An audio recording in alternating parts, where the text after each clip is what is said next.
Oke, jadi kali ini kita akan membahas lagi soal-soal latihan penelaran matematika yang kita ambil dari soal-soal SAT dan sekarang udah masuk ke episode 36. Langsung aja untuk soal pertama di sini ada fungsi komposisi ya. Di mana diketahui bahwa ada fungsi f dengan f2 adalah 3, lalu f3 adalah 5, lalu ada fungsi g dengan g3 adalah 2 dan g5 adalah 6. Berapa nilai dari f dari G3?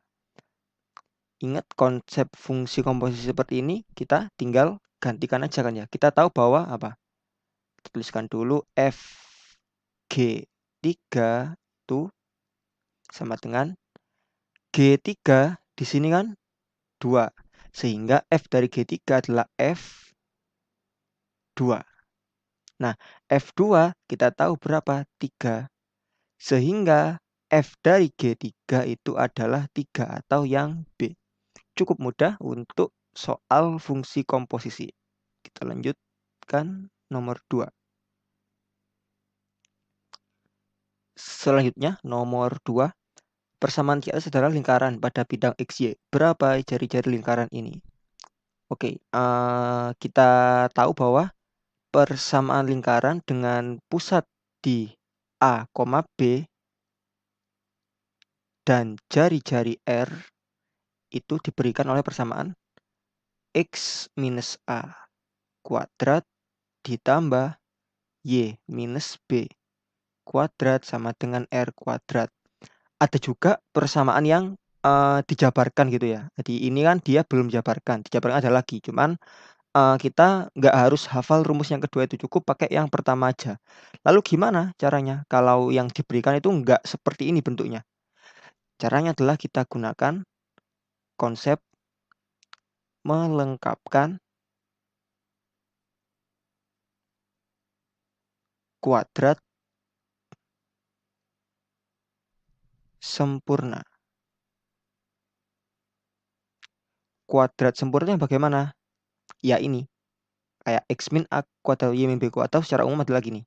Kalau ada ax tambah b kuadrat itu kan kalau dijabarkan dia jadi a kuadrat x kuadrat ditambah 2abx ditambah b kuadrat. Sehingga kita akan coba munculkan bentuk ini. Di sini berarti kan a-nya kan 1, berarti oke ini dulu deh. Kita punya x kuadrat ditambah y kuadrat ditambah 4x min 2y sama dengan 1. Nah ini kan dia belum bisa jadi kuadrat sempurna. Kita kumpulkan dulu x kuadrat dengan 4x, lalu ada y kuadrat minus 2y sama dengan 1. Nah kita kan perlu ada 2 kali sekian gitu. Berarti 4 itu kan sama dengan apa? 2 kali 2 kan. Nah 2 kali 2 kita butuh sekarang apa? B kuadrat atau 2 kuadratnya itu di sini kita munculkan 2 kuadrat ditambah y kuadrat minus 2 sama dengan 2 kali 1. Nah, berarti kita munculkan juga 1 kuadrat. Nah, karena kita udah munculkan 2 kuadrat dan 1 kuadrat di ruas kiri, maka ruas kanan juga harus sama. Kita munculkan, tunggu bentar. Min 1 ya. Ini bukan 1, maaf. Min 1, min 1. Maka ini juga min 1. Kita munculkan juga 2 kuadrat ditambah 1 kuadrat. X kuadrat tambah 2 kali 2x tambah 2 kuadrat tak lain tak bukan dia adalah x plus 2 kuadrat. Lalu y kuadrat min 2 kali 1 kali y tambah 1 kuadrat dia adalah y min 1 kuadrat sama dengan 4 tambah 1 kurangi 1 adalah 4. Jadi R-nya kan itu sama ini, x min A, y min B, R. Kita butuhnya kan apa? Jari-jari atau R saja kan, sehingga dapat apa? R kuadrat sama dengan 4 atau R-nya adalah plus minus 2. Nah, kita ambil yang positif atau jari-jarinya adalah 2. Jadi jawabannya yang A. Nomor 3. Grafik fungsi linier f memiliki titik potong a, 0 dan 0, b pada bidang XY. Jika a tambah b sama dengan 0 dan a tidak sama dengan b, manakah di antara pilihan berikut yang benar tentang gradien dari grafik X? Oke, di sini berarti kita tahu apa? X1, Y1-nya adalah a, 0 kan ya. Lalu X2, Y2-nya adalah 0, b. Sehingga kita bisa cari persamaannya gitu kan. Dimana kita dapatkan, kita ingat persamaan linier atau persamaan garis yang melewati dua titik bisa dicari dengan Y2 min Y1 per Y min Y1 sama dengan X2 min X1 per X min X1. Gunakan info-info yang ada didapat Y2-nya berarti B min 0 atau B, Y min 0 atau Y. Lalu X2-nya adalah 0, 0 min A atau min A per X min A. Atau kita dapatkan, kita kalikan silang, dapat BX min AB sama dengan min AY. Bagi kedua ruas dengan min A didapat min B per AX ditambah B sama dengan Y. Nah, di sini kita ingat bahwa persamaan linear itu kan ada bentuk umumnya kayak gini kan. Y sama dengan apa? MX plus C. Dengan M adalah gradien. Berarti didapat nilai M-nya adalah apa? M sama dengan min B per A. Nah, lalu gimana? Ingatlah, tadi ada informasi A tambah B sama dengan 0.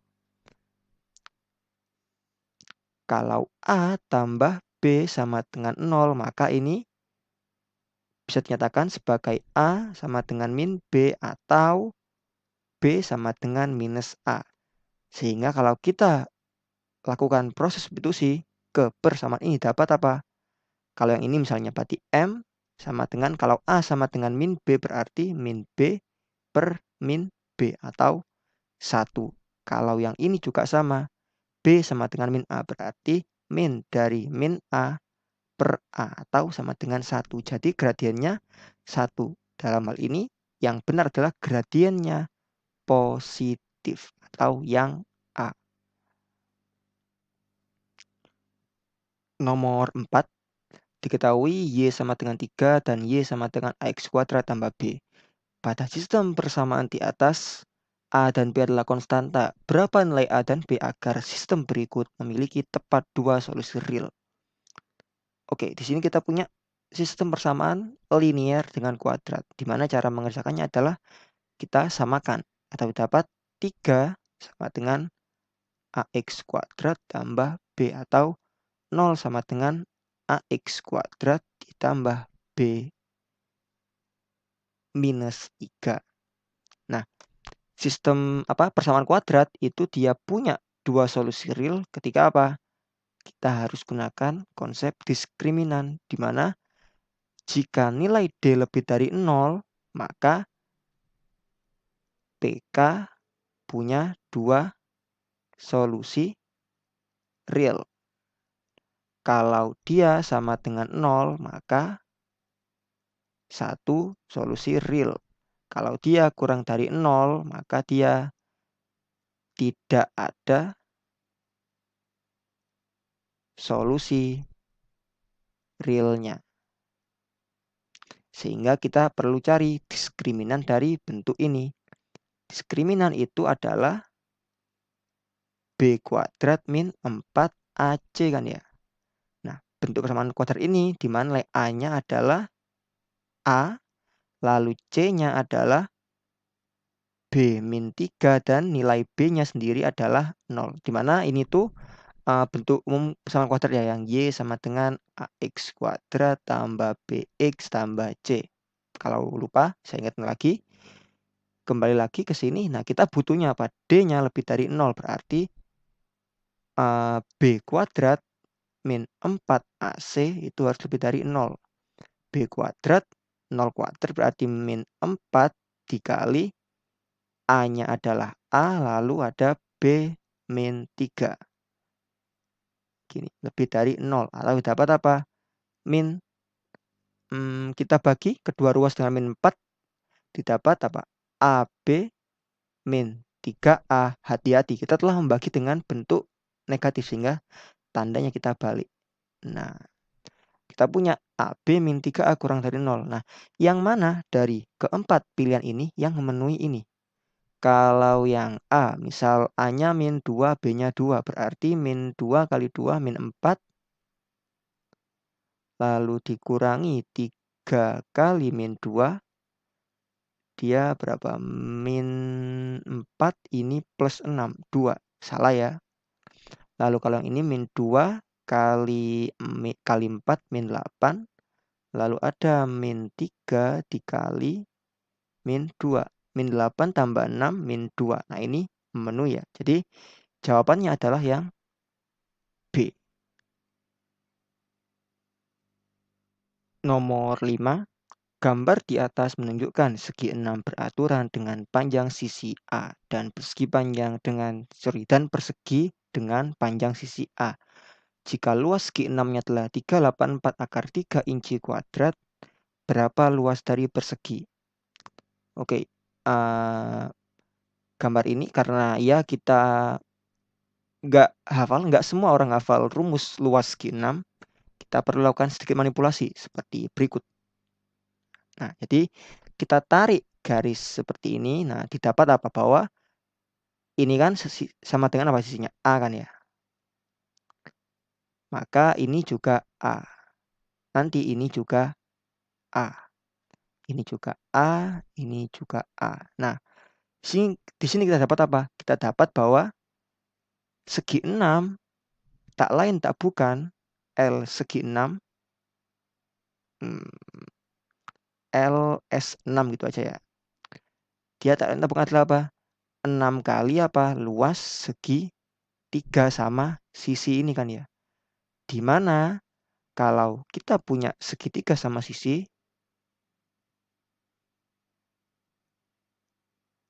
sudutnya ini kan berapa? 60 derajat kan ya? Atau, nah, luasnya tak lain tak bukan, dia adalah, luas segitiga sama sisi adalah apa? Setengah kali alas kali tinggi. Nah, tingginya berapa? Tingginya itu kan sin 60 itu kan apa? T per A ini kan. Berarti T itu adalah apa? A kali sin 60 atau setengah kali A kali sin 60 derajat. Dimana sin 60 adalah akar 3 per 2 atau ini A kuadrat per 4 akar 3. Nah, berarti luas segi 6-nya adalah 6 kali A kuadrat per 4 akar 3 atau sama dengan 6A kuadrat per 4 akar 3. Nah, kita tahu bahwa apa? Ini sama dengan 384 akar 3. Kita coret di sini, lalu 6 per 4 itu kan sama dengan 3 per 2 ya. Sama dengan 384. Nah, berarti berapa? 384 kalau kita bagi 3 itu 100 di 384 itu kan sama dengan 360 tambah 24 ya. 120 tambah 8 atau dia 128 dikali 2 adalah 256 sama dengan A kuadrat. Pertanyaannya adalah apa? Luas persegi. Luas persegi dengan sisi A itu adalah sisi kali sisi atau A kuadrat. Berarti luasnya adalah A kuadrat tadi kita dapat 256. Jadi luas perseginya itu adalah 256. Nomor 6. Seorang ahli geologi pesisir memperkirakan pantai sebuah negara tertentu mengalami erosi sebesar 1,5 kaki per tahun. Dari perkiraan ahli geologi itu, pantai negara itu akan mengalami erosi sebanyak 21 kaki setelah berapa tahun. Ini kita bisa pakai analogi apa? Kecepatan. Kecepatan itu apa? Jarak dibagi waktu kan ya. Ini kan satuan jarak, ini satuan waktu. Berarti dapat apa? Kita butuhnya mencari waktu ya, berapa tahun. Berarti V sama dengan S per T ini kan sama aja kayak T sama dengan S per V kan ya. S-nya adalah 21 kaki. Kecepatannya adalah 1,5 kaki per tahun. Atau 21 dibagi 3 per 2 dia adalah 21 bagi 3, 7. 7 kali 2 adalah 14. Jadi lama waktunya agar tercapai atau tererosi sebanyak ini adalah 14 tahun atau yang C. Nomor 7, jika H jam 30 menit setara dengan 4,50 menit, berapa nilai H? Cukup mudah, kita ingat aja konversi 1 jam itu kan berapa? 60 menit kan ya. Berarti H jam itu kan sama dengan H kali 60 menit. Berarti H jam 30 menit itu sama dengan apa? H kali 60 ditambah 30 menit kan ya. Didapat totalnya adalah 450 menit atau H kali 60 tambah 30 sama dengan 450 atau 420 sama dengan H kali 60 atau nilai H adalah 7. Jadi nilai H adalah 7. Nomor 8. Pada suatu semester, Doug dan Laura menghabiskan total 250 jam dalam pembelajaran lab. Jika Doug menghabiskan 40 jam lebih lama dalam lab dibanding Laura, berapa jam waktu yang dihabiskan Laura dalam lab? Pertama kita misalkan dulu. X itu lama Doug di lab. Lalu Y adalah lama Laura di lab. Berarti dapat apa? Mereka menghabiskan 250 jam. Berarti X tambah Y adalah 250. Selain itu, Doug menghabiskan 40 jam lebih lama. Berarti X sama dengan Y ditambah 40. Nah, berarti kita bisa lakukan apa? Substitusi kan ya. Berarti Y plus 40 tambah Y sama dengan 250. Atau 2Y sama dengan 210. Maka Y adalah 21 dibagi 2. 11,5 atau 105 jam. Jadi waktu yang dihabiskan Laura adalah 105 jam. Jane telah membuka sebuah rekening baru. Setiap minggunya dia menabung sejumlah uang yang sama di rekening itu. Persamaan di atas memodelkan jumlah tabungannya A yang ditabung setelah menabung sebanyak T kali. Dari persamaan ini berapa tabungan awal Jane? Oke, berarti kalau tabungan awal artinya apa? Dia belum menabung sama sekali kan ya. Berarti uang di tabungannya itu hanyalah apa? Uang apa ya? Pembukaan rekeningnya aja kan ya.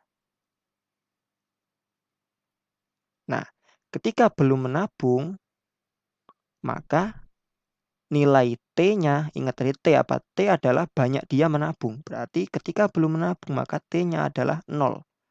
Berarti nilai A ketika T sama dengan 0, itu adalah 18 dikali 0 ditambah 15 atau 15. Jadi tabungan awal Jane itu adalah $15. Nomor 10. Pada gambar di atas, titik O adalah titik pusat lingkaran. Segmen garis LM dan MN adalah garis singgung dengan berpotongan di titik M. Jika keliling lingkaran adalah 96, berapa panjang busur LN? Oke, ingat garis singgung itu dia apa? Siku dengan titik potongnya. Berarti kalau ada siku-siku di sini, sudut L ditambah sudut sudut L sama dengan sudut N sama dengan berapa? 90 derajat. Ingat bahwa jumlah sudut dalam sebuah bangun segi 4 dia selalu 360 derajat atau sudut L tambah sudut O tambah sudut N tambah sudut M 360 derajat. Di 90 ditambah sudut O ditambah 90 derajat ditambah 60 derajat sama dengan 360 derajat atau sudut O adalah 120 derajat. Nah, selanjutnya kita bisa mencari panjang busurnya. Panjang busur LN itu adalah fraksi atau pecahan dari keliling lingkarannya, yaitu dengan ini adalah sudut dari ini sudut O dibagi dengan total lingkaran 360 derajat dikalikan dengan keliling lingkaran atau pi, atau langsung aja deh keliling lingkaran ya, keliling. Didapat berapa? 120 derajat per 360 derajat dikali 96 atau panjang busur LN dia adalah ini kan 1/3 ya, 1/3 kali 96 atau dia adalah 32.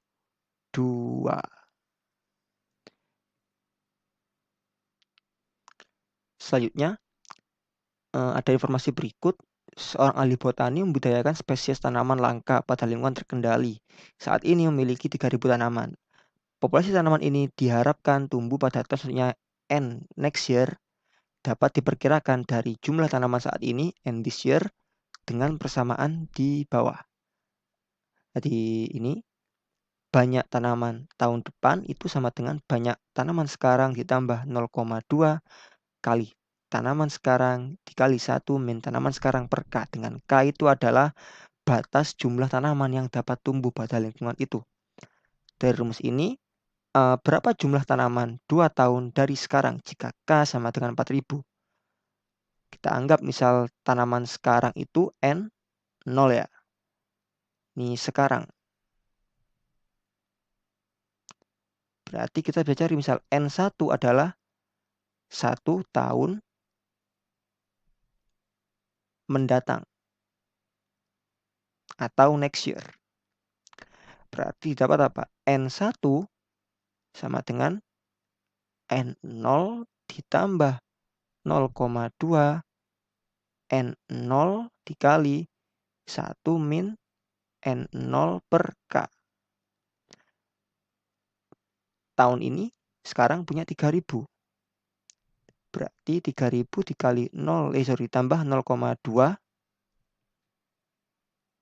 kali 3.000 dikali 1 min 3.000 per 4.000. Tahu ini 3/4. 3.000 ditambah 0,2 ini kan 1/5 ya.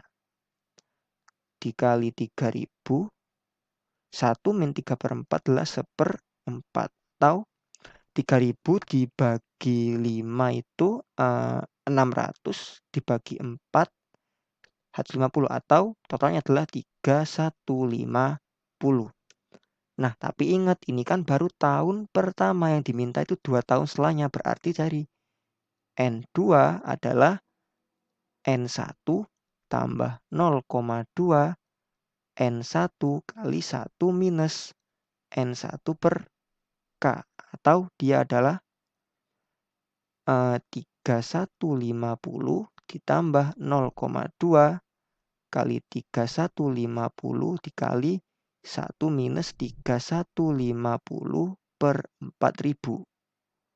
Nah, ini memang butuh kalkulator, karena kalau kita ngitung manual akan capek. Yang penting kita tahu cara menghitungnya.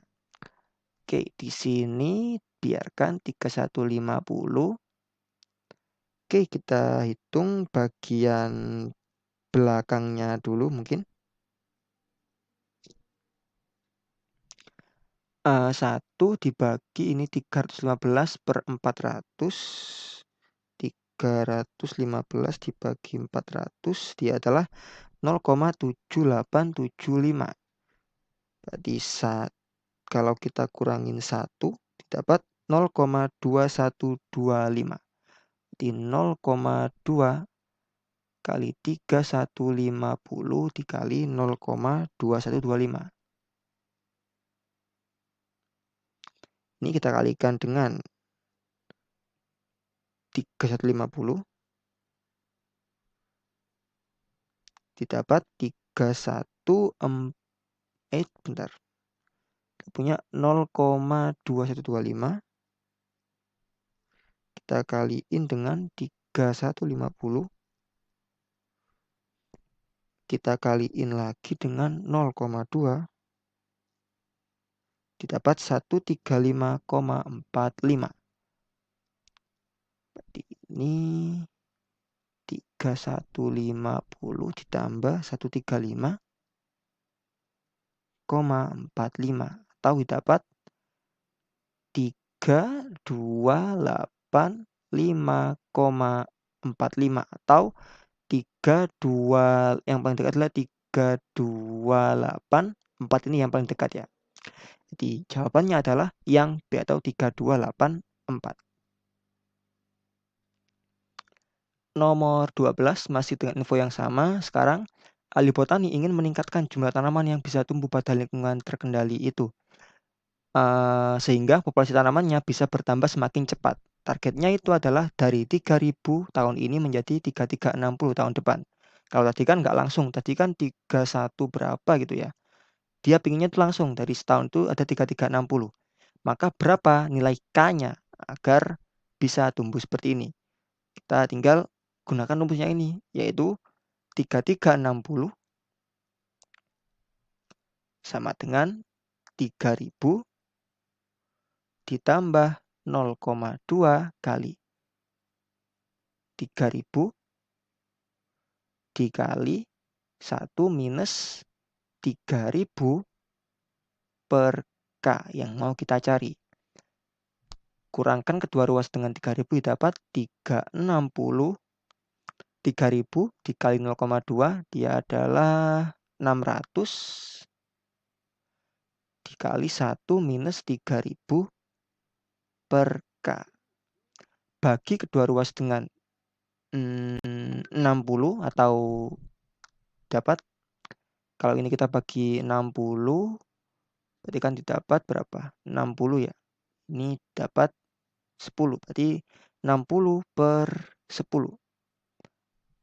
Bentar. Kalau kita bagi 60 ini 6 aja ya, berarti 6 per 10 atau 3 per 5 sama dengan 1 minus 3000 per K. Atau didapat 3000 per K adalah 1 minus 3 per 5 atau 2 per 5.